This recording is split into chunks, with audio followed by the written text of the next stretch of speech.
Well, she says she was a woman trapped in a man's body and couldn't live a lie anymore. But for a D.C. police sergeant, it was complicated. That's right. What followed was a scary step-by-step process of introducing herself as a woman to her fellow police officer, colleagues of 2 decades, her family, and her wife of 23 years. Only on 7, Jennifer Donelon has more on this daring story of living out loud. For D.C. Police Sergeant Jessica Hawkins, this was not an easy story to tell. Nothing else has scared me more. Engulfing fear forced her to live as a man for 40 years. That time is over. Most people, I think, in this area are accepting, and even if they aren't, they at least have enough manners just to keep their opinion to themselves. So much was and still is on the line. A marriage. I'm losing my spouse, in a sense.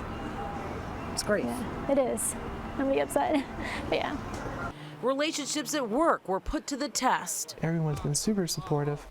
If they don't agree with it, they just kind of avoid me and don't say anything at all. If you're wondering at this point in the story what Sergeant Jessica Hawkins looked like when she was a man, you'll have to remain curious. She asked that we not publish those photos for a reason. Once you see the picture of Will, you will always associate me as a man.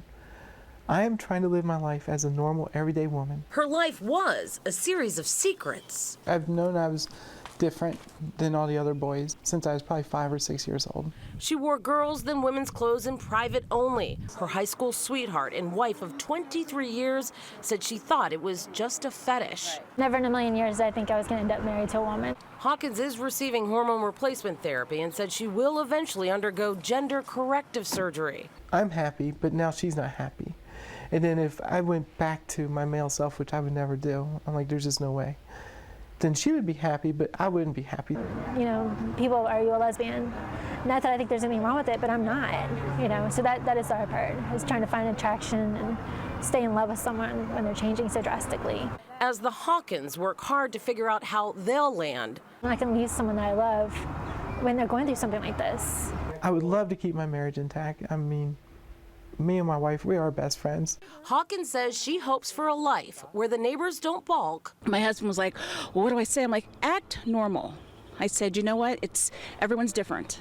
Good for her. And where the community in which she served for 20 years, it doesn't make me a difference, long as she do her job. Embraces her. I'm not lying to anyone.